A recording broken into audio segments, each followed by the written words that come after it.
Evening and welcome everyone. Thank you so much for being here tonight. My name is Rebecca Ryan. I'm the Education Director here at Wenatchee River Institute. Wenatchee River Institute, if you're not familiar, is a nonprofit with a mission to connect people, communities, and the natural world. With me tonight from our staff is Joshua, our community programs educator. He is helping to make it possible for folks to interact online and bring in a panelist from afar. You also might have bought a beverage from our wonderful volunteer, Paul. Randy, our outreach manager, is also here this evening. Randy helps make sure everyone knows about our events. Wenatchee River Institute works towards our mission through our youth and community education programs.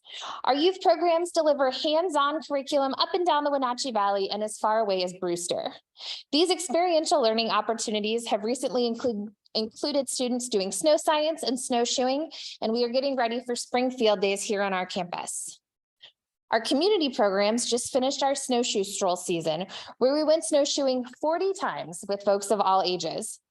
Coming up, we're hosting a seed swap here in the barn on March 9th, and our next Red Barn event is with the Indigenous Roots and Reparations Foundation on March 15th. So I hope we will see some of you back for another Red Barn event, or you can always watch from home because we are able to do them virtually as well. Another aspect of Wenatchee River Institute is our effort to connect Indigenous peoples to their ancestral lands here. With that in mind, I would like to take time to share our land acknowledgement. This land acknowledgement was created alongside the Shin-Pashkwashu people, and we are spreading the message they wish to be spread to the public. The land Wenatchee River Institute sits on is the ancestral homelands of the Shin-Pashkwashu people, Wenatchee or Pascosa. The Shin-Pashkwashu, meaning people in between, had villages positioned along the Wenatchee River and surrounding areas. Their ancestral homeland extends from the Cascade Ridge throughout what is now known as the Wenatchee and Okanagan valleys. The culture and economy of the Shin-Pashkwashu people centers on taking care of the land. They fish, hunt, gather roots and berries, basket-making materials, and medicines. The Shin-Pashkwashu are named within the Yakima Treaty of 1855. Language to establish the Wenatchee Reservation was never followed through, even with the needed surveying completed. Many Shin-Pashkwashu now live on the Colville Reservation, 150 miles northeast of Leavenworth. They were forced off their land here, and the U.S. government moved them to this reservation. The Shin-Pashkwashu people are alive today. They continue to practice their culture, harvest their traditional foods and medicines, and hold their ceremonies passed down from their ancestors. Most people won't see or notice them, but they continue to be on the land they are connected to. Their traditional language is In-Ham-Chin, an interior Salish dialect, and we would like to welcome you all by saying hello in their language, Tilhusht. We offer this land acknowledgement as the first step to amplifying Indigenous voices and recognizing the harm done to them as a people. We stand as an ally to recognize their connection to the land and their rights to practice their culture on these sacred lands. We encourage all to learn about the Indigenous people of the place you now call home. The Wenatchee River Institute is committed to sharing this land acknowledgement and following up with other actions to be respectful. Before I introduce our speaker for tonight, I would also, like to thank our sponsors. Our events would not be possible without these amazing businesses that support us. Some of our sponsors are Gustav's Grill and Beer Garden, Ludwig's German Restaurant, the Obertal Inn, Posey Handpicked Goods, South Restaurant, Hotel Pension Anna, Munchen House, Sleeping Lady Mountain Resort, North Central Washington Audubon Society, Icicle Brewing, the Cove Resort at Fish Lake, Kolchuk Consignment, Riverfront Rock Gym, Mountain Home Lodge, and Mitchell Reed and Schmitten Insurance. It is because of our sponsors and donors, including some of you here, that we can reach so many people throughout the Wenatchee Valley in such diverse ways.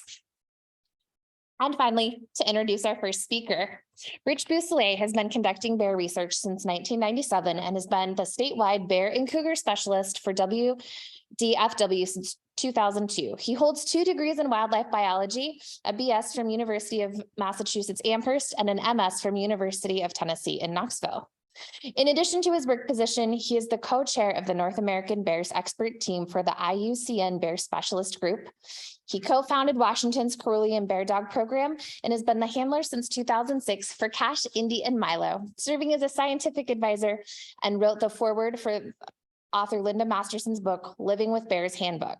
And he is a regional representative for the nationwide Bear-Wise Bear Education Program.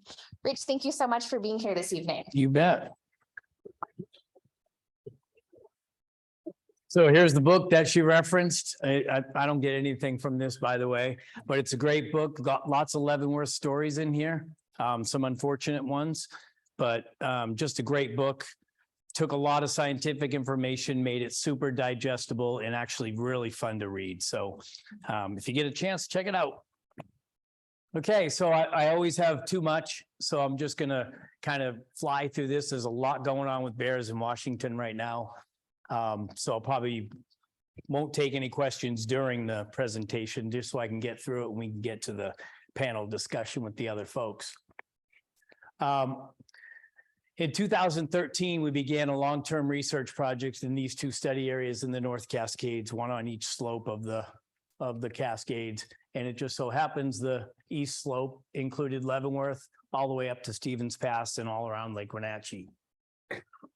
We took those methods that we did for population estimation in those two research areas, and we've been to every one of these dark places that you see and have black bear density estimates for all of these areas now. Washington has not had formal population estimates since about 1960, if you can believe that. So we're getting there, a lot going on with bears. This is kind of the things that we were looking at. We collared with GPS about 320 individual bears, captured them 450 times, collected 15,000 plus bear hair samples statewide, identified 1,000 different bears, and visited over 400 dens, which is still going on today. This is the project deliverables. I won't get into all those things, but just a lot of stuff going on. I don't know if you've kept up with some of the carnivore projects we've had in the state. We've done quite a few with cougars and lots of stuff now with wolves. Well, it's time for bears, and we're just about there after 10 consecutive years. So let's get into some quick facts about bears, just so you can learn about them. Pretty much habitat generalists, occupy lots of different kinds of forests, and can certainly adapt around people, as you see with some of these agricultural areas. This is what black bear habitat looks like in Washington, everything in green. And then this is the grizzly bear recovery zone. No bears occupy that currently. This is the Selkirk area. This portion is where we do have some grizzly bears. Just like people who have black hair and brown hair and blonde hair and red hair, bears are the same way. So every one of those is a black bear. This Kermode bear is pretty common in the western part of British Columbia along the coast. We have had some all-white bears observed in Washington, and this bluish phase is called the glacier bear, but lots of these, and this is really common color here in Leavenworth. And when you get to east or western Washington, black's the most common. This is what the black bear's calendar looks like. So you can see where we are here right now. Bears are still in their hibernation. They have their birth at a predictable time between mid-January and early February. And they're usually in their dens for 4 to 5 months, depending on the bear. They come out, it's nothing but eating. Then they have 2 months where that breeding season's going on, and then it's right back to eating, and then it's right to hibernation. So you can see 5 months to live for a year. That's why bears are so focused on eating all the time, and they have to make the best use of their time getting calories.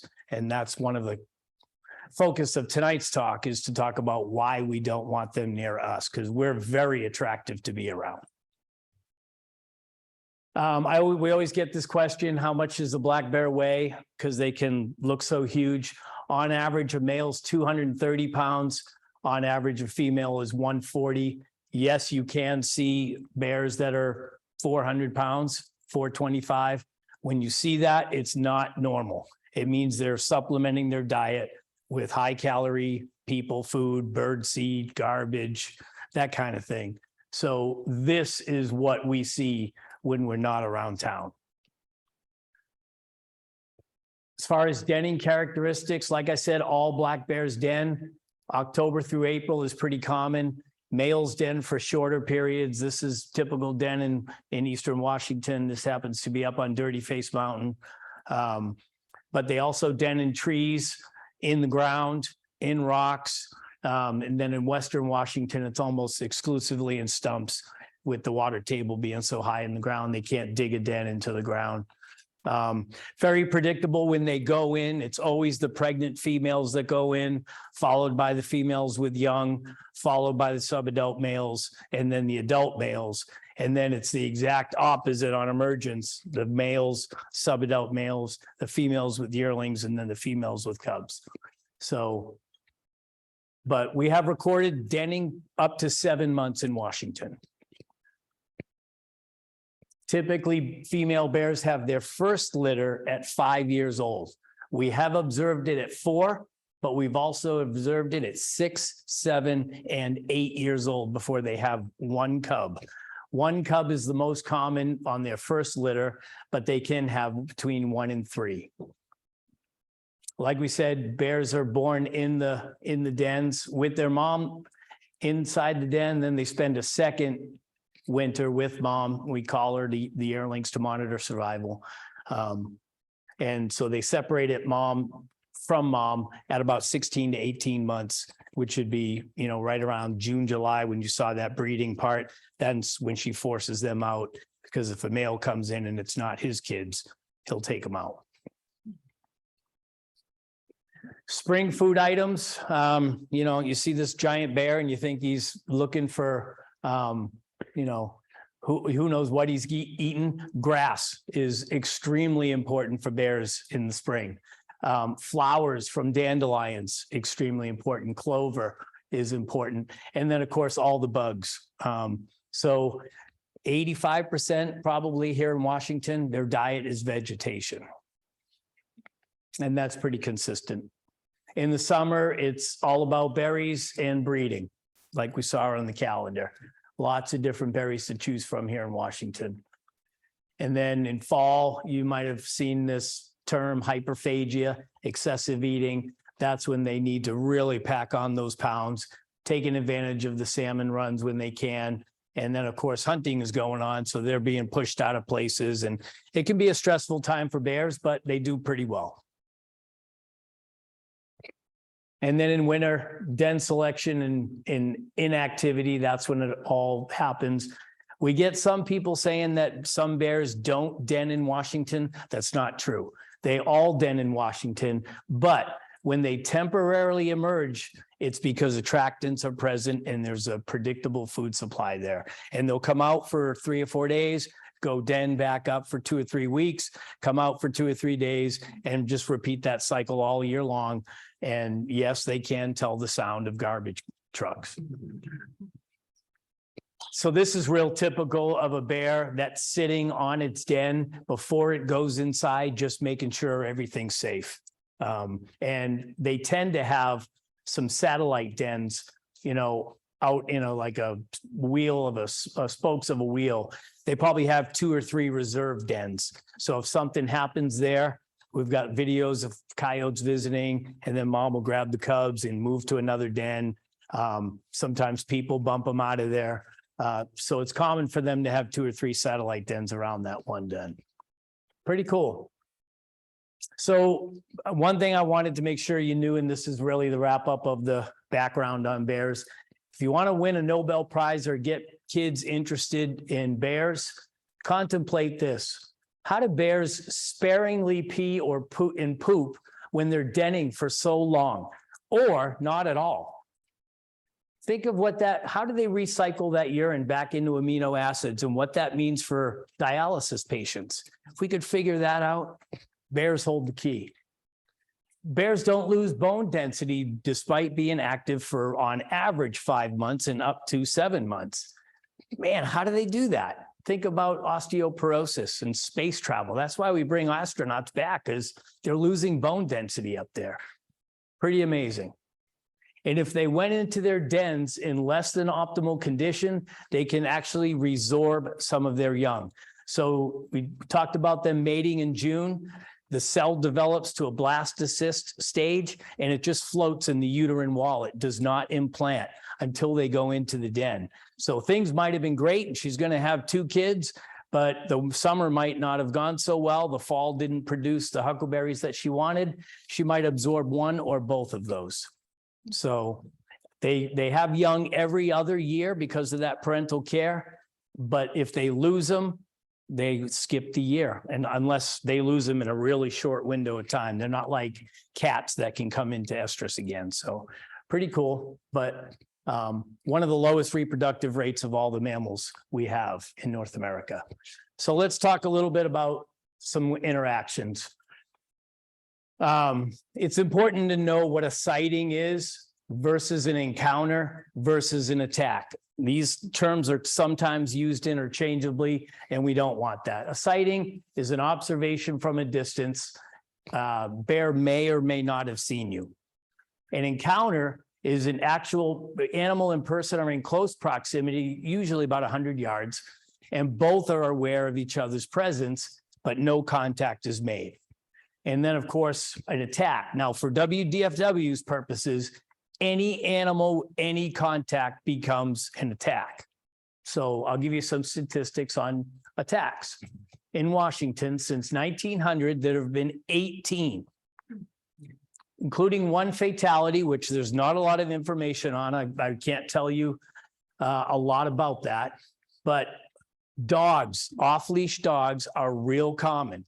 So off-leash dogs smell a bear, pursue it. The bear starts running and then realizes, I weigh 200 pounds. Why am I running from this 30-pound dog? So they turn around and chase the dog. Well, what's the dog do? Goes back to its owner. And then the bear just runs everyone over or just runs real close, brushes up against him, knocks him down, contact.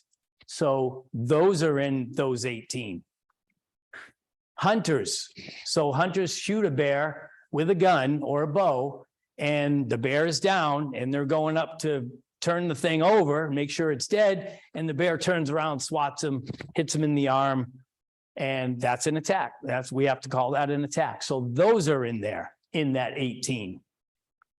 And then surprise encounters in areas with attractants. We'll talk more about that. And it involves bears of all age classes, and most 99.9% of the time, bears are not seeking us out. Now, we had a bear attack in 2010, which was a pretty tough one. You might remember here in Leavenworth, we had a bear that was killed underneath someone's porch, and these 2 cubs were then left orphaned. There was a lot of articles in the Wenatchee World, a lot of coverage from the press. That wasn't enough to prevent this attack.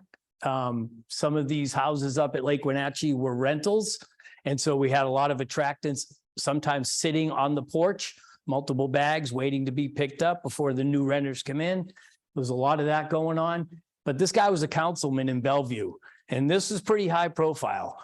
And you know, it was a tough deal. That's me right there with the bear that we had captured using the dogs. She mentioned the Karelian Bear Dog Program, a non-lethal response program, but in those times like that, we're going to use the dog. Classification of that attack was a defensive attack, a surprise encounter with dogs with nearby attractants.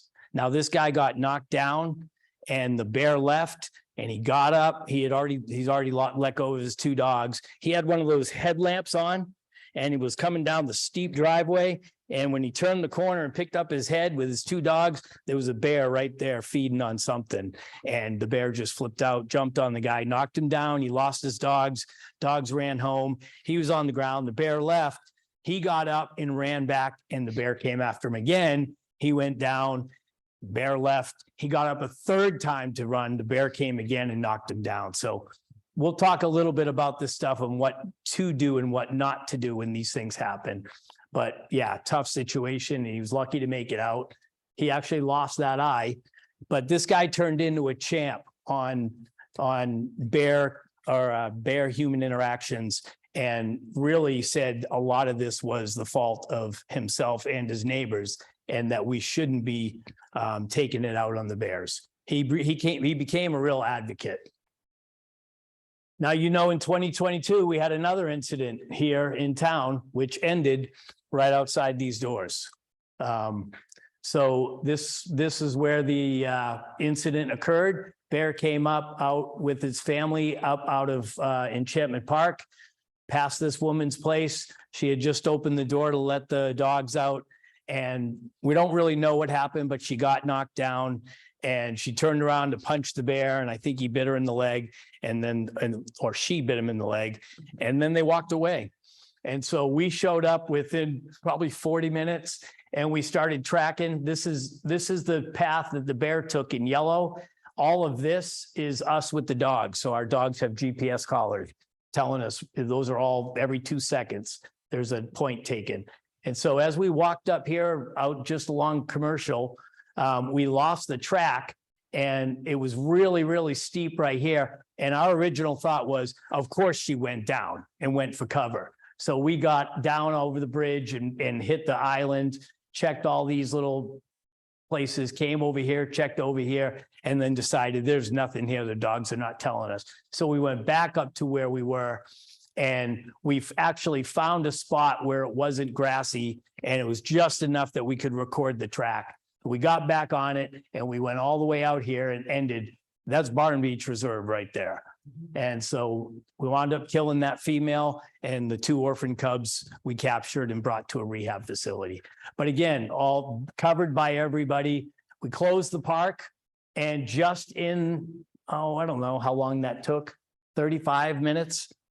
Just in that time, every entrance was closed. We probably had to kick out 20 people who just went underneath the barricades and said, yeah, we're going out for a walk. So just, you know, left hand not talking to the right. Classification on this one, a defensive attack. We couldn't say if it was for the cubs or a surprise encounter, just not enough information, but definitely some nearby attractants. But very surprising that the bear chose to go up along the restaurants rather than down towards the cover. So handling an encounter, defining aggressive behavior. It's not aggressive if the bear is standing on its hind legs. It's looking for a way out, right? It's looking for escape routes, assessing the area. Activity during the day is perfectly normal. Watching from a vantage point or a tree, that's not aggressive at all. A warning sign is the huffing and clacking of the teeth. Still not aggressive. It's just a warning. It's what they do to say, stay away. It is aggressive when you see swatting on the ground, possibly a bluff charge, the ears are back, the bear is circling or following you. Overwhelmingly, bears generally avoid people. If the bear doesn't see you or appears uninterested, move away from the animal slowly. Don't ever run. You got to tell your mind, I'm not doing that, when your mind is screaming at you to run. It's a hard thing to do. And then as far as prevention, always carry bear spray if you're going to take a walk. It's a great preventative tool. It works on everything. It's much more accurate than a gun. And you just need to check the expiration date, and it has to be on you where it's accessible. If it's in your pack, it's not doing you any good. And sometimes just the sound of this going off is enough to scare the bear, probably more often than not. Avoiding negative interactions. Unfortunately, bears can't read. I wish they could, but people can read. So these are real estate ads from around the Wenatchee Valley, right? We've got a great place to live. Well, it's bear and cougar country too, you know, and that kind of gets lost. So we've got real estate disclosures for flood zones and fire-prone areas. Why not in wildlife habitat? Something to think about. And then the news stories when they cover it, again, these are actual titles from Wenatchee newspapers of the bears. Well, they're eating the food we provide. And that's a hard one to get across to folks when you get titles like that, but you know, everybody's got a job. As far as at home, this is it right here. I mean, remove the calories. Don't be the most attractive thing on the landscape. I'm going to show you a slide here on how these calories stack up to the calories in nature. Bird feeders, take them down. There's other ways to attract feeders. When I wrote that book with Linda, oh, we fought about that. You know, because she didn't want to alienate the folks that feed birds, but we fought about that all the time. Keep hives away from the forest edge and use electric fencing. The stuff has come a long way. Electric fencing is very, very effective now. And then keep chickens and other small livestock in covered housing and use electric fencing. Got a whole bunch of educational materials on the back, covers electric fencing. Feel free to grab all that and some stickers. The rest of it I'll leave here at the Institute for everybody. And then this is a tough one for commercial, but if you have fruit trees, keep them picked, or if it's too much of a chore, take them down. I mean, this is a huge attractant to bears. And a lot of the commercial folks, they can, you know, as long as the bear comes and picks up a few and takes off like this, most of the orchardists are okay with it if they're on the ground. It's when they're in the trees that they don't like it. But for folks if you have a backyard and you can't get up to the top to pick, you do yourself a lot of favors and your neighbors. Just take them down. I know it's tough, but. So here's the prevention of not being the most attractive thing on the landscape. Here's huckleberries, raspberries, and caterpillars. A pound of those in a cup. Look at the calories. Now compare it to a pound of birdseed, dog food, and a cup of peanut butter, and look at that. So that's no different than you or I hitting the drive-through on a busy day to get some food. These guys have got 5 months to survive the entire year. This is time management to a bear. So just don't be an attractive piece of the landscape. Take that stuff away, because they won't stick around if there's no food there. They can't. They can't afford to. They'll head back to the woods and be there. So remove those calories. So Leavenworth in 2022 was a tough year. You probably heard a lot about it. I mean, we had a female that was killed on East Leavenworth Road, was resulted in 2 orphan cubs. We had another female killed at the intersection between Icicle and East Leavenworth Road, 2 more orphans killed. Or we had to capture. They stayed out there for a couple months before we were able to catch up to them. Female killed at Commercial Street, which was the one we just talked about. Also 2 orphan cubs, which we found out actually had names. So this is part of the whole process too, is making sure you're reporting, right?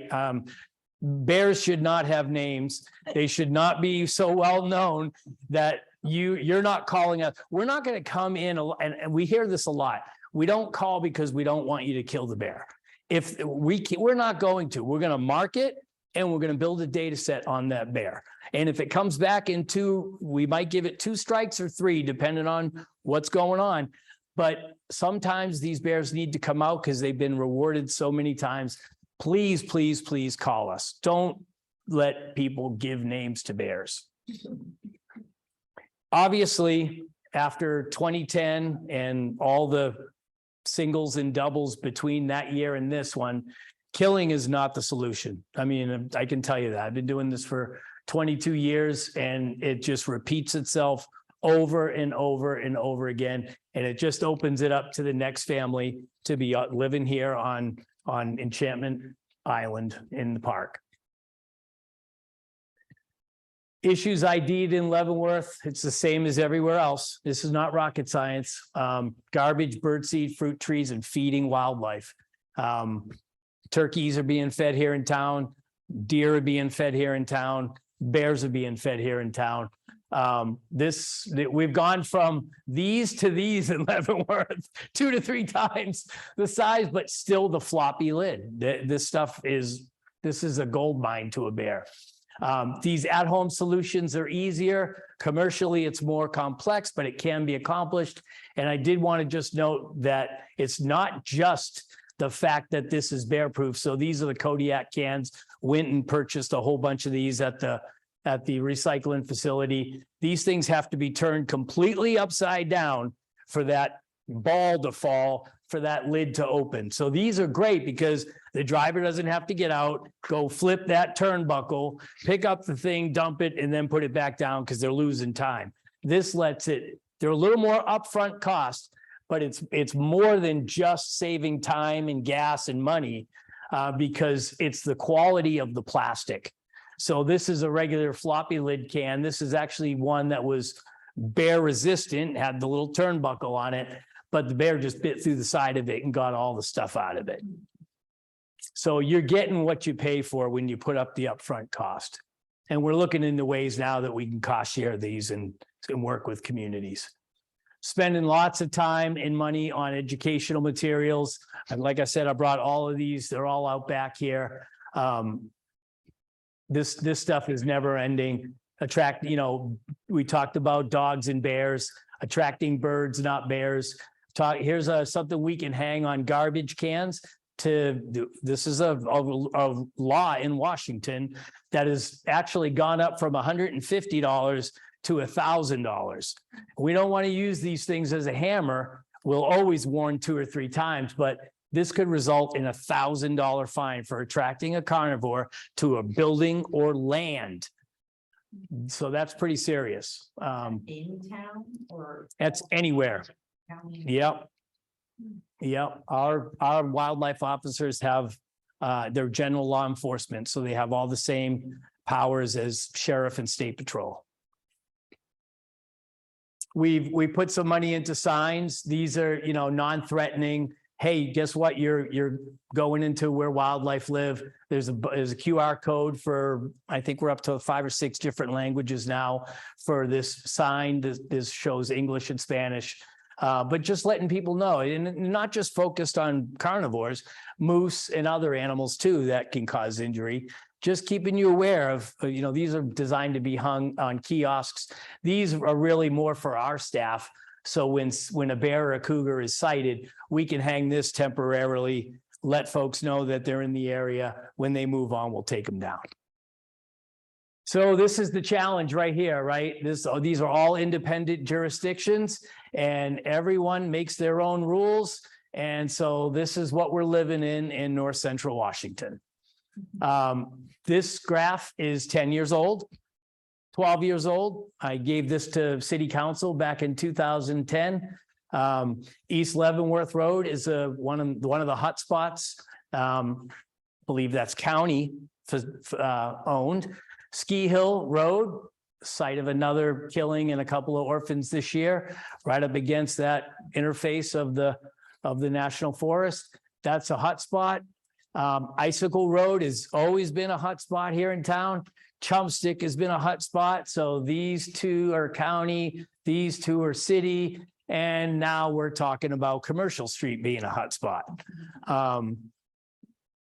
I think in my time, I could probably count 10 bears that we've killed right in here. That's not good.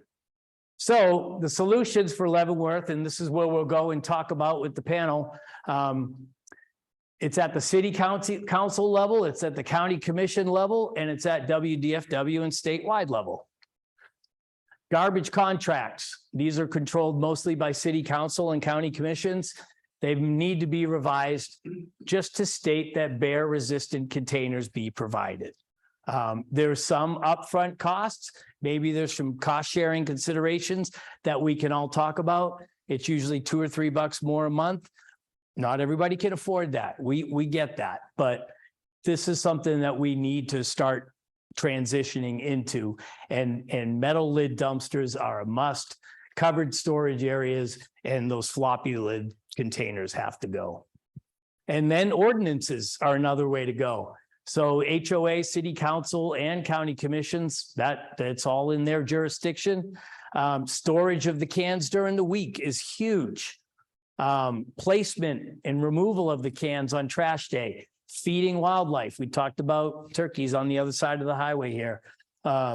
Building permits, maybe having trash areas as a condition of approval. right? A covered metal lid dumpster area for everybody to bring their trash to. People are part of the solution. Everyone in this room is part of the solution. We've been here before, 2011 town hall meeting. I was there, hit all the Rotary Club and the Lions Club, trying to talk to folks about the importance of this. We had a bear killed in town. I was given the presentation for the Rotary Club at Cristals, and somebody said, Rich, hey, Rich. And I was like, yeah, there's a bear outside the window. And I looked out the window and there was a bear outside the window. So we wrapped up the talk and we went and captured the bear. But again, after all that, no action was taken. After the Leavenworth attack, this year, we went and participated in the community engagement night. There was a lot of really cool projects. Hopefully that will continue and we'll start transitioning into a bear-wise community. I'll be there every time. I'd love to see it happen. But all of you here, the residents engaging and asking here, their elected leaders for revised contracts and ordinances it's important. It's what we need. We're way past this now. So this is the kind of stuff we don't want to see. You should be able to go out and walk around and not have these sightings and have animals be afraid of you and seeing them from a distance. That's what we want. All of this is easy now, thanks to these kinds of kits.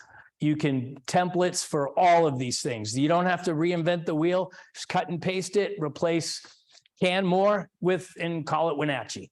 Just cut and paste everything. It's right there. So it's not hard anymore.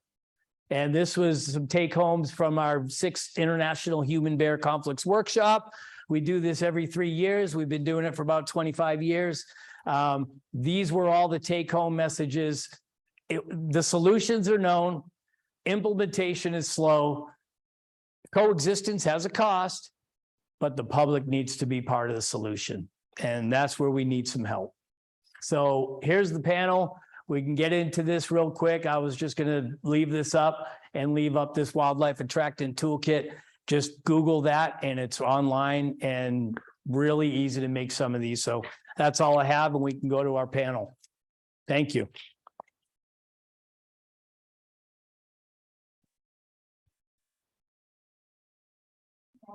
Yeah. Can you talk a little bit about why changes haven't been made and the issue's been brought up over many years? Like, Yeah. what's the pushback? Yeah, as far as I can tell, it's money. Right? So it's, do we want to make it mandatory that you have a bear-proof container? Some people say yes, some people say no. If there's not a lot of folks that show up at the meetings where these decisions are made, it's going to be a no. We've done the same thing in Snoqualmie. We had the police department behind us. We had the residents behind us. They went out and picked up, I think it was 10 or 11,000 pounds of trash just from the green belts that connect the neighborhoods. We brought bear-proof containers, let them use it for 2 weeks, and then the vote came up and it was no action. So just takes a little bit of folks saying it's important, I think, is what it comes down to as well. Gordon, Bill, come on up here. Let's get Zoe on the line.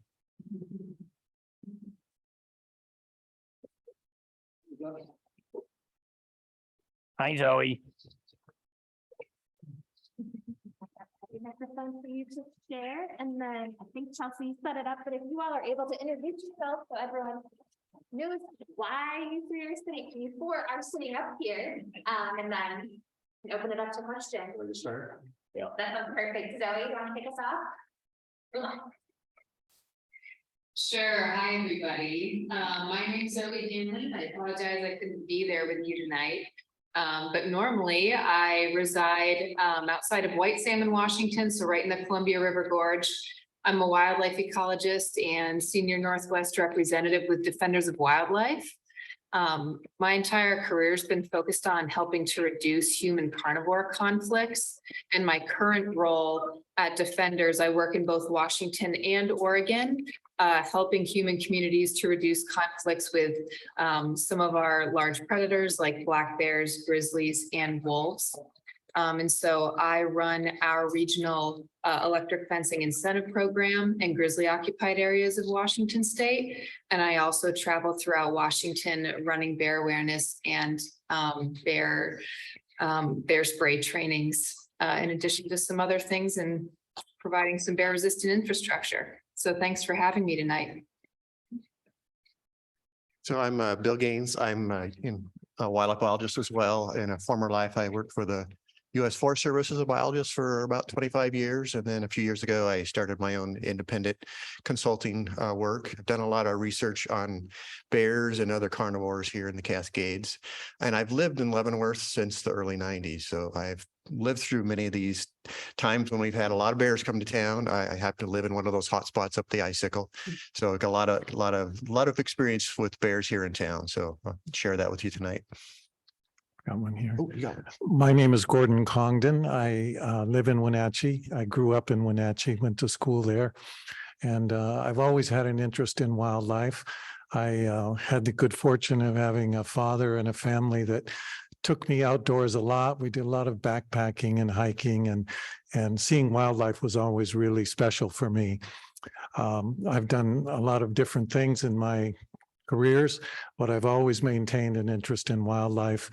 And I was the first executive director of the Chelan-Douglas Land Trust, and we did a lot of work, and the Land Trust is still doing a lot of work to protect habitat for fish and wildlife and for recreation. And so I'm very interested in what's going on here in Leavenworth. And you all know me.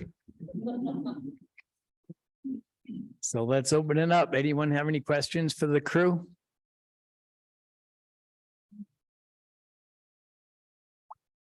I guess I'll start it off. Zoe, can you talk a little bit about your cost share program and how that works? Sure, absolutely. So Defenders has been running this, again, it's called the Electric Fencing Incentive Program. It's available in all grizzly occupied areas, really throughout the 6 grizzly ecosystems and surrounding areas. So throughout Montana, parts of Wyoming, Idaho, and now into the 3 northeastern counties in Washington State.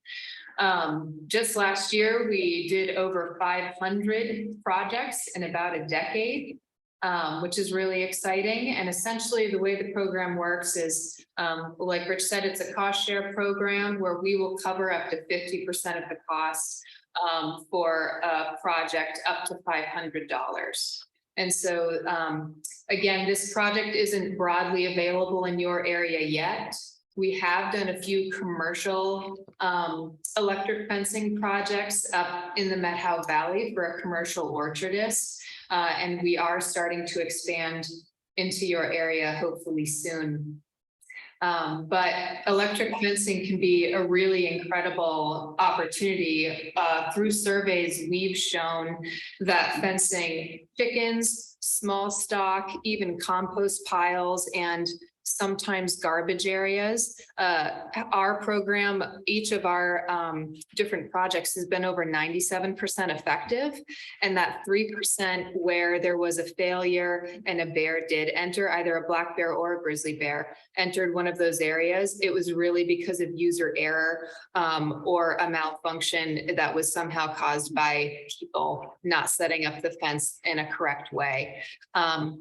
And so I can drop it. Nobody can see my chat, but I can drop the Montana Fish, Wildlife and Parks electric fencing guide that we primarily follow into the chat if it's something that the Wenatchee River Institute could share with you all later.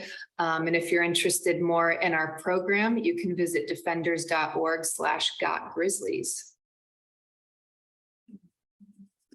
When do you expect to see that funding in this area? Because we're not currently a grizzly bear area. And we're just talking about that northeast corner. You did on that map, Rich, show that there is some drive to bring grizzlies back to the north central Cascades.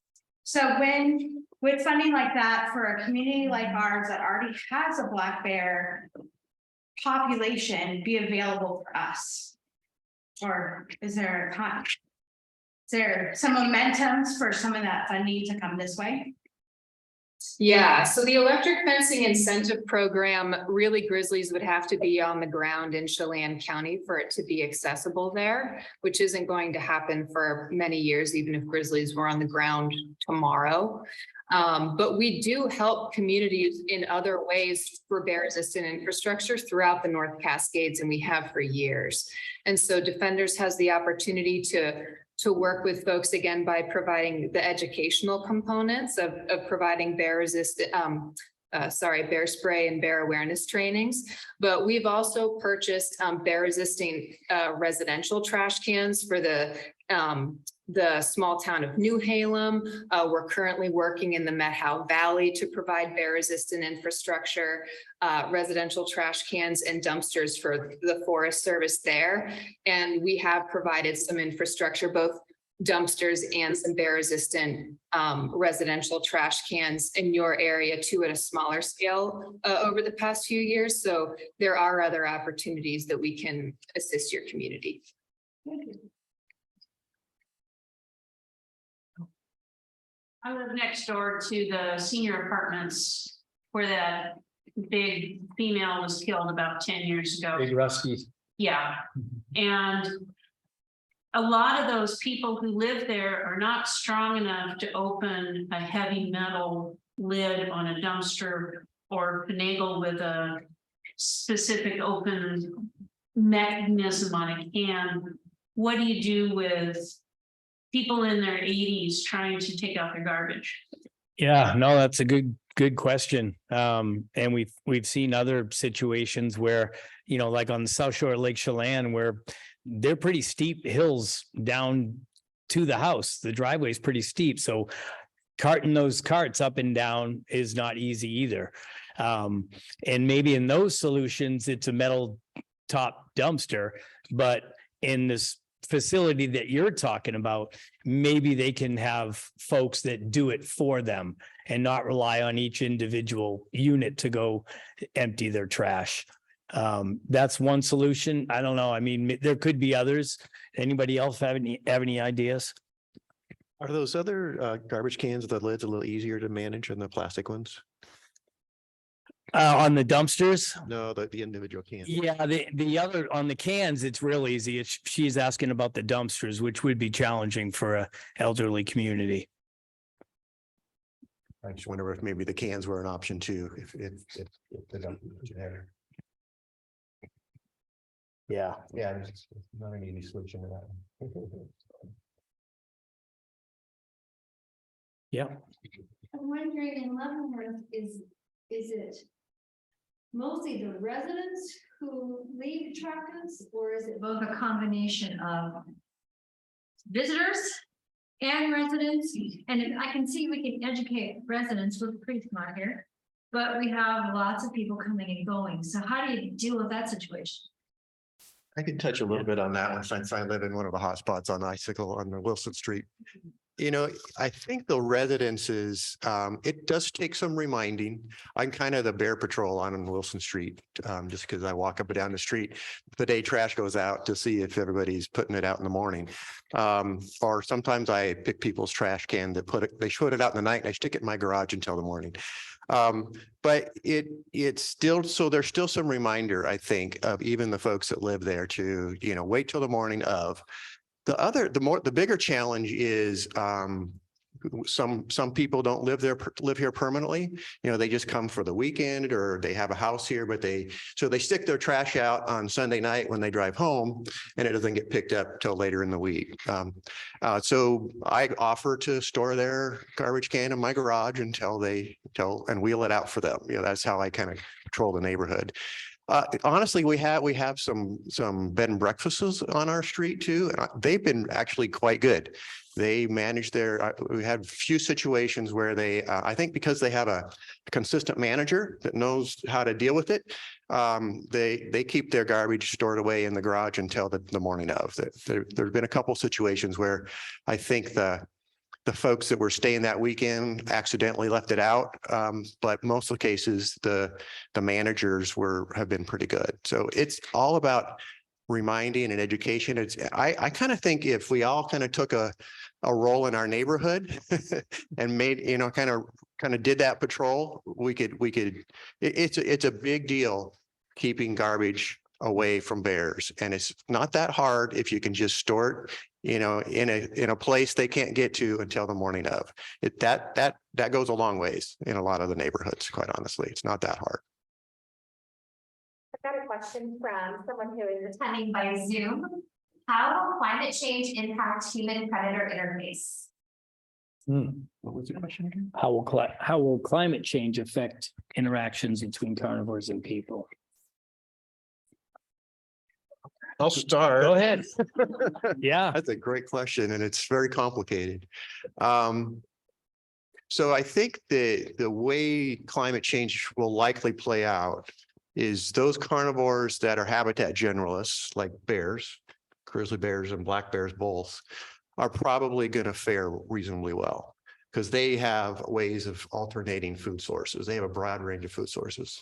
Those carnivores, I'll use the Canada lynx as an example, which are highly specialized carnivores. They have a narrow habitat they live in, and they have a narrow food resource that they rely on. They're much more vulnerable to the effects of climate change. In fact, I'm quite concerned about the Canada lynx, largely because of all the fires that have happened in their habitat in the last 15 to 20 years. There's some research getting underway to better understand what all those fires mean. So a lot of the effect of climate change on those carnivores depends on kind of how generally adaptable they are. And bears are pretty adaptable. They're quite adaptable. There's probably some interactions though that will change. I think of grizzly bears and black bears in places where we have a number of both species. A lot of times, grizzly bears are more common in the higher elevations. They certainly will use the forested areas, but they tend to like those high elevation alpine berry fields in the summertime. And black bears are they're more generalists in terms of being down in the forest. As climate change progresses, those habitats are likely to change in their distribution, and those species are going to have to adjust their distribution, their habitat use to adjust to that change in climate. So there's going to be some changes in how they use the environment, the space that they occupy based on those changes. It's going to be those are going to be really gradual over time, probably not real noticeable to us. But the things that are more noticeable are, like I say, the role that fire is playing in reshaping the habitats of the North Cascades is probably one of the more obvious changes that we're seeing. Really abrupt change, and it's in part due to climate change, and that has some pretty serious implications for some of the carnivore species. Yeah, I would only add that maybe for bears, there's a few triggers that when they go in and when they emerge from the den, and it's usually, food supply, temperature, length of day. So if the temperature is going up, they may think that it's time to come out when it's not. So we may see they come out a week sooner, and then a few years later, it's a few more days sooner. And so they're on the landscape more, which then might translate into more conflicts if we don't, get ready for that kind of stuff. So Bill's absolutely right. They're super generalist, and overall they'll probably be fine. But as far as interactions, we could actually see an increase. One other thing I'd add is a lot of the grizzly bear populations and black bears to some degree, as Rich showed in some of his annual sort of calendar. Those berry producing shrubs are really key, especially in the fall. A lot of the projections on climate change, looking at how climate change might impact huckleberries, are quite positive. There's a potential that we could actually see an increase in those type of foods because of climate warming. So there's some potential that the food resources aren't all going down. They could be increasing for some of the species. So. And if I had a gold star, that person was in the room, I would have given that person a gold star. So thank you for that question. You don't hear about bears getting into our gardens with raspberries and blueberries, and I don't hear any. I've never had a bear in my little patch. That's because our berries aren't growing very well. I'm guessing because the other foods that are available have more calories and they're a bigger Yeah. payoff would be my guess. I don't know if you. Yeah, well, and Bill knows where you live. I don't, but you know, you might not be like right. Bears would prefer to be right on the interface and hit those yards right up against the forest. Yeah, so that We're here for 13 years now, 10 years with no trouble with recyclables and garbage outside. And then one day Marty says, "We have raccoons up here." I said, "I don't think so." And the bear finally found the garbage. yeah. Primarily because neighbor on either side had big bird feeders. And there's nothing like a twisted up bird feeder to tell you what's going on. There you go. You just solved the mystery. We talked those two out of it and we put out critter cage. We got some great video of that bear. We're swinging around all summer. And showed up a couple times last year. But there's no food available, so it's just not. Just to paint a picture to you of how motivated bears are for food. I've got a slide of a bear. It was a friend of mine from Montana. They had some remote cameras out. And some folks had done a really good job. They wanted to leave their bird feeder out. It just had bird seed. So what they did is they took a rope and they strung it between two trees. And out in the middle of that rope was where they hung the bird feeder. And they got pictures of this bear and she's sitting there looking at that going, man, that looks like I could somehow I got to figure this out. And he's got a series of photos of her going with the tree. And then she's hanging upside down from that rope by her claws, inching her way out there. And darn if she doesn't get out there hanging upside down and knocks that bird seed down and chomps away at it. That's how motivated they are. Yeah. You were trying to catch a three-legged bear in my yard up Eagle Creek. Oh, yeah. Assistant put out danishes with anchovies on top and you switch the woods. Hey, don't forget my secrets. Wow, what is that? Well, today before this meeting, I was walking around the hospital and all I smelled was French fries. This whole town is just smelled like we could take care of all this food in the garbage can, but you're belching out the smell and they're coming from miles around. Something's calling them. It's like you said, I've been on Eagle Creek for 26 years and this was the first year they broke into my garbage closet that's usually locked. Ripped the door right off. So First time. I've been on the ice. I think we bought our house there in '93 and 1994, as you recall, was a big fire year. It was right. We had the fires coming out. The icicle had fires. The town was surrounded in fire. 1995 and 96 were bad bear years. I can't remember 30 or 40 bears in this area. A lot of I remember one in the tree up the golf course. It was constant for the next couple summers, and I think a lot of the food resources hadn't recovered from that fire that were around town. The natural food that took a while. Bears came to town to find something, and then they become habituated and the problem goes on for several years after that. So it's been going, it's funny because I think a lot of it had to do with the cycle of natural foods, right? If the foods are good, bad bear years often predict bad bear years. But it doesn't, even on a good bear year, a bear that gets habituated is going to come to town.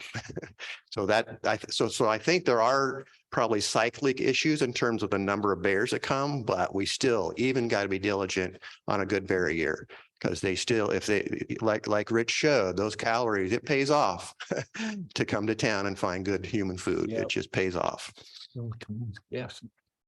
I've got bear biologists on both sides of me here. So let me ask one or both of you, to what extent is this a learned behavior that's passed on from one generation to the next? My impression is that when you have a problem, if you don't take care of it, this problem is going to get worse. Yeah, one of the things I couldn't show you was some of this GPS data that we have from these collared bears. And in years with poor berry production, we'll have bears come clear 30 miles up the Chumstick and make their way to town for 2 weeks and then head back up to where they live the rest of the year and never come back just for that 2-week period. Sometimes it's focused around when the apples are ripe. Sometimes it's not. But then they teach their kids to do that. And then the kids will do that too. So it's pretty amazing how they'll come. And that's not just the learned bears around town. That's backcountry bears that are making their way because they know that there's calories here. And then they pass that on generation after generation. So it is real important that we remove that and stop that cycle. Seeing bears last week or recently, and there have been several sightings around town of footprints of bear. Are they getting in? There's a lot of bird feeders out in the middle of winter. Are they getting into those now, like this bear you saw, or? You know, the bear that I saw, I have a neighbor across the street that has a camera. They live right on the river, and the bears move along there a lot. And last week sent me a picture of a bear out, like I had an it's still a little early for that. It's a big bear. So it wasn't a young adult that you would be more concerned about. But like Rich said, it's not unusual for them to get out and move around once in a while and check things out. If he doesn't find food, that bear's likely to go back. So even though we get a little lax in the winter we still have to be diligent about, keeping our garbage out of people's, or out of bears' hands. We have seen a few times, and this would be about the time that you would see it. Bears pick great spots for dens, and overwhelmingly they're incredibly successful at picking great places to stay warm and dry. But we've had a few bears that were collared where the dens actually flooded because of water coming down the hill and going into the den and pushing them out. That's a possibility. I don't know, but yeah, I mean, it could be this cycle that we talked about where there's something out there, so go get it and then go lay down for 2 or 3 more weeks. So all of these things are possible. We can't say, but oh yeah. Rich, I'm just curious, tonight we're here talking about black bears. In 10 years, we're going to be talking about grizzly bears that are being reintroduced back into the Cascades by the federal government through the I don't know program. Yeah, it's a good question. It's, it's open for interpretation, I guess, at this point, but yeah. It's about reintroducing them. Well, I can't comment because there's a law that says our agency can't participate in it. So, yeah, I'll defer my comment. Thank you. Yeah. I live in a pretty good hotspot myself. My house is on the corner of Enchantment Parkway. And there's a natural ravine that goes from the back of my property right down to the river. And so we're used to seeing deer, raccoons, all kinds of critters over the years that I've been living there for over 20 years.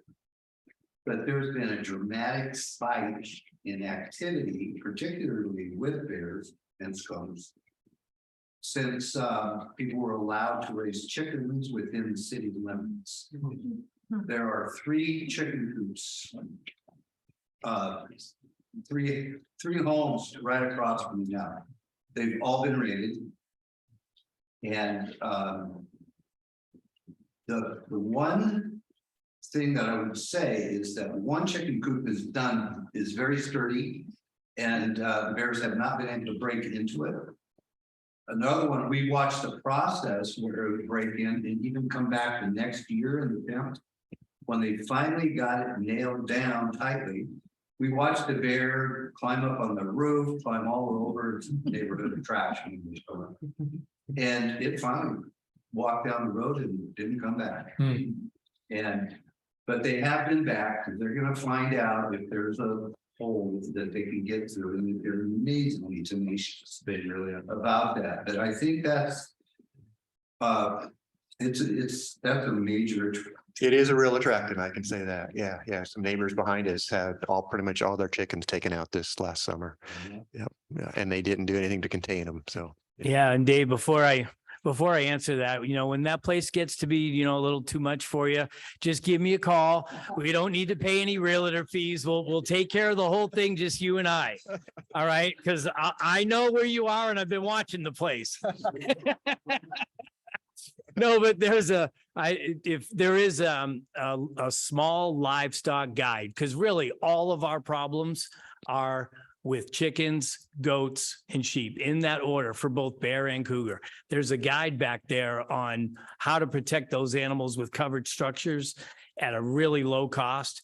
And there's some examples in that pamphlet. So please check those out. Feel free to take some and pass them to other folks too. I mean, even something as simple as a little covered dog enclosure from Costco for $300 would be great. Because that's what we want. If they come and they spend all those calories trying to get in and they're not rewarded, they're not going to come back. Got another question from online. Are there any examples in the communities to spotlight that have successfully implemented some of the mitigation ideas you talked about here tonight? Yeah, there's a whole bunch. Canmore, Alberta is a great one. They've done a lot of great work. Lots of places in Colorado have done work. Lake Tahoe is probably one of the most extreme examples that I've heard about. So listen to this. You want to talk about ordinances? They've had to go so far. If you put out your garbage can when it's not pickup day, you get $100 fine. If you don't pay it, you get a $500 fine. If you don't pay that, they turn off your lights. Wow. And then they turn off your water. So that's pretty extreme. I hope we never get there, but that shows you the lengths in some places that you have to go to get people to step up to the plate. But yeah, lots of great examples, Aspen And there's really good like bear safe community guidance to help communities work through those and identify, what your risk areas are, where your vulnerabilities are. And there's some good stuff there that if a community decides to go there.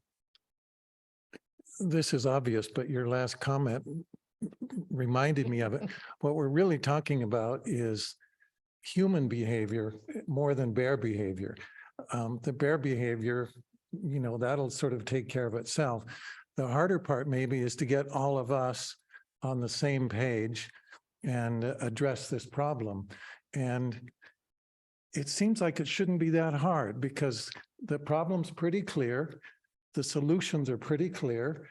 We have good examples of other communities that have accomplished very successful efforts to reduce human bear conflict. I don't think this is rocket science. You mentioned that one of the hurdles has been cost. Yeah, the cost for, providing bear-proof containers to everybody and figuring out some of these problems for the people that can't, that maybe can't handle their garbage very well. I mean, there are sort of block watches for, to reduce crime in the neighborhood. Well, maybe we have a block watch, to make sure the garbage gets picked up and the bears aren't attracted. I think there are simple solutions here. And I think we just need to get, a core group of people together and we can figure out how to do this. I'm pleased Commissioner Smith is here tonight. We know from some of the work you've done, Rich, that the city of Leavenworth knows they have a problem and they got to do something. None of us want to see bears killed unnecessarily. None of us want to see humans injured unnecessarily. This is a problem we've got to take care of, and it's not that hard. Yeah, no, it's a great point. And Tom with the public works here in Leavenworth has been great. He's got a lot of super good ideas. And so hopefully we can get over the hump and keep that project moving like we talked about. I'm sure it'll go to the next stage.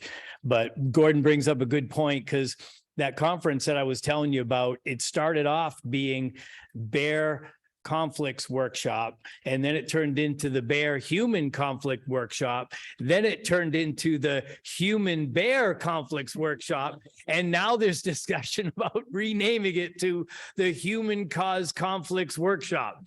And that's where it's going. You nailed it you hit the nail on the head, Gordon, when you said that. But yeah, it really just takes a little bit of effort and for the community to come together to make these things happen, because we could turn this around and make it a success story. There's no doubt in my mind. We have to. There's no doubt in my mind we have to. Yeah. Social media has been doing that. They've locally, they've been announcing, hey, there's a cougar on Merritt Canyon, and then the next week the cougar was killed. So something wasn't working there. Zoe, do you want to add something?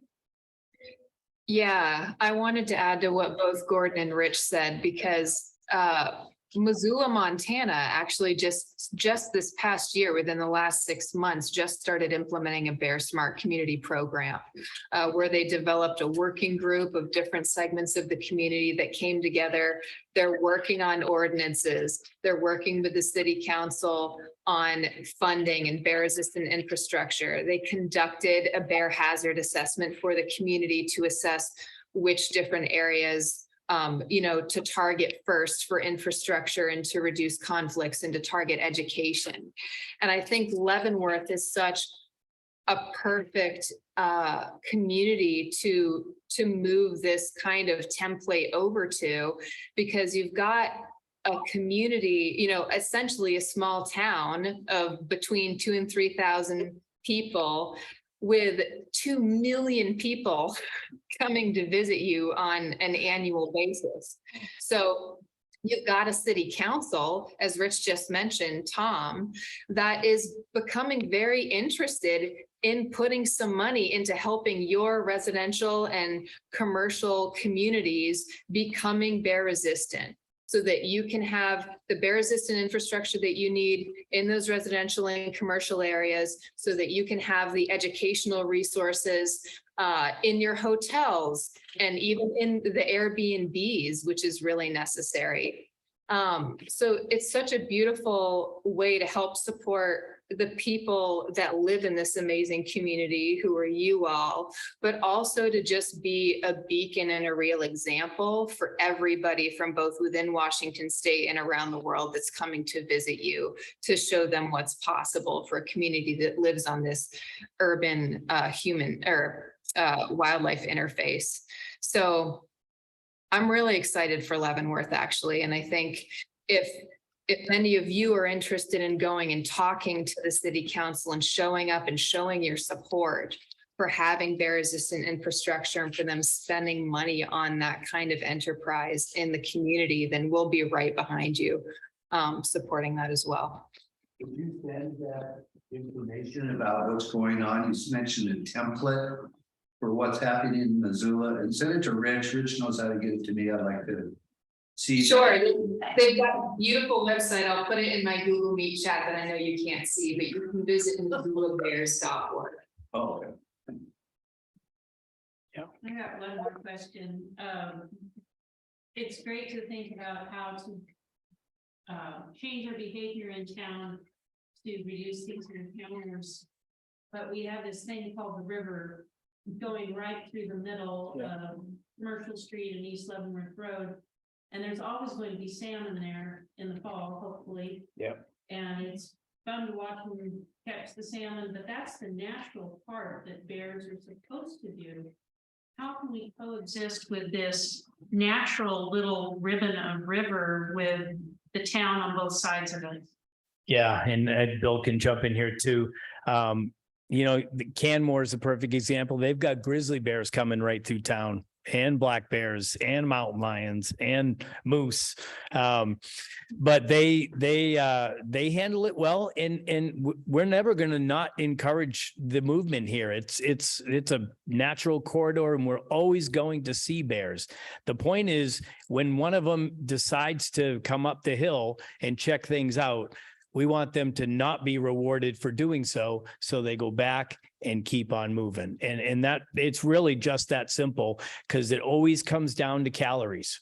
That's what it comes down to. And we want them to stay on the river where the calories are high. Yeah, I think it's exciting to have the bears come through. I love having them come through the neighborhood, Yeah. and everybody in the whole neighborhood gets excited about it, so, but it's about what are they doing when they come, right? And we want, if they're doing their natural thing, that's great. It's when they associate bears and people, or people with food, that we have to be, that's what we have to reduce the potential for. So it's, as they go to the river, what are they going to have to encounter to get down to their natural food resource? We got to reduce the options for them and force them to get down and feed on that salmon. That's what we want them to do. right now there's too many distractions. I want to be mindful of everyone's time. I think we've got time for maybe one more audience question. I've got another online question and then we can wrap up. And if there's another audience question before I go to one last online question. I have one quick question.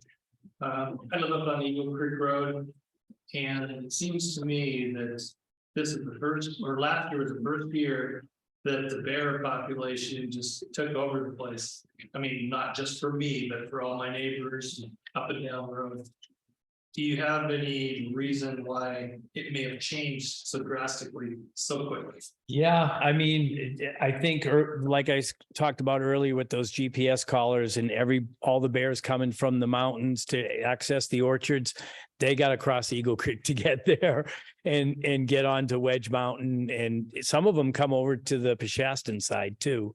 But that's one example of why.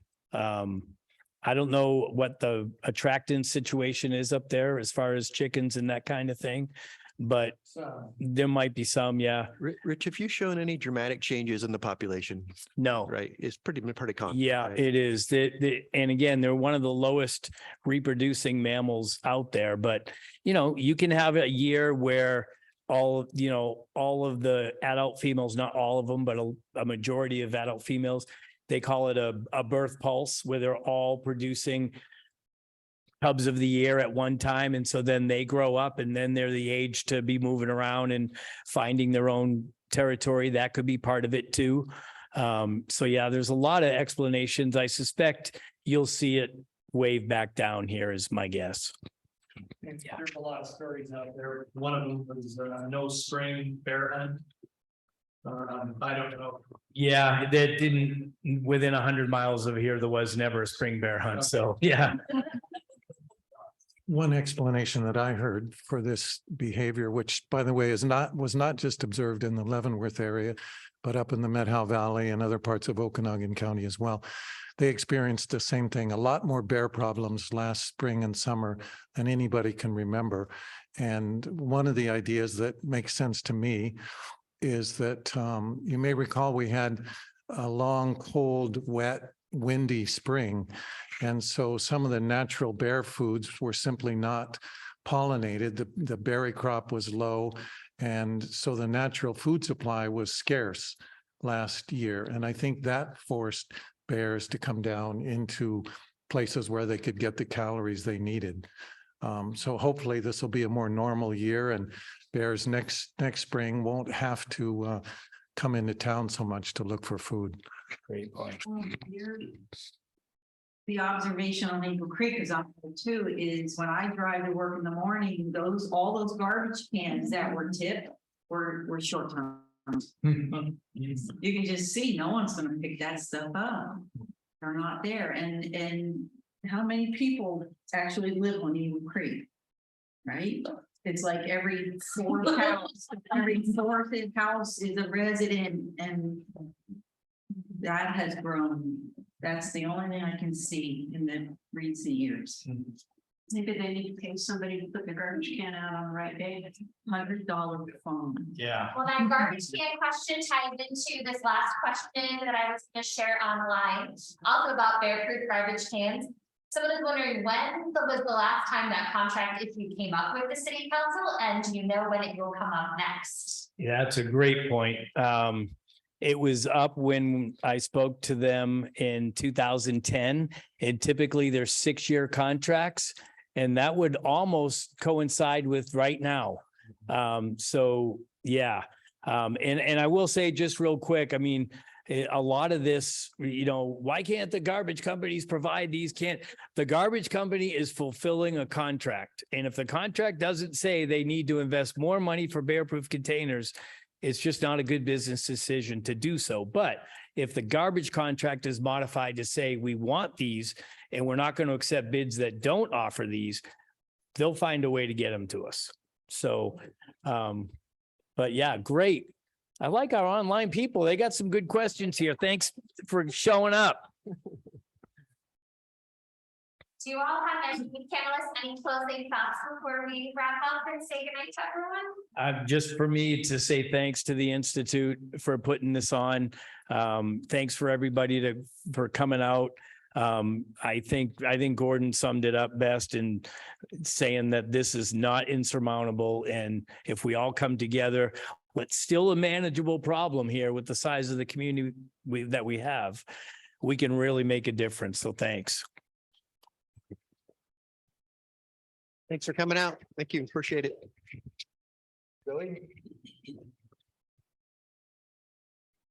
Trying to find my mute button. Yeah, thanks so much, everybody. Thank you very much to the Wenatchee River Institute for managing the hybrid situation and allowing me to be here tonight. It was really great just to hear from you all about your thoughts and interest in this issue. And, you know, Defenders of Wildlife, my organization, and all the people that are on the panel today are really interested in moving forward with having a more bear-aware and bear-aware Leavenworth and reducing bear conflicts in the area. So please reach out to us and we're happy to chat with you more. Thanks so much. You know, and Zoe's, like she said, she's from the Gorge, but she's coming to us tonight from Hawaii. And so how's that for commitment and dedication and interest in the community? Nice job, Zoe. I just had to come down the highway 20 minutes. Well, Rich, Gordon, Bill, Zoe, thank you all so much for being here and sharing your knowledge and expertise with us. Thank you all for bringing questions. Thank you to the online folks for bringing questions and being part of engaging in a dialogue about how to care for our community and the wildlife that is here. As you are leaving this evening, if you have a moment to stack your chair on one of the racks of chairs, that helps us transition this space for its next use. Otherwise, thank you so much for being here this evening, and I hope to see you back for another Red Barn event or WRI program. I'm going to leave you guys some educational materials. Thank you. You That's bet. awesome. I know. Thank you. Have a good night, everyone. I don't really. Oh.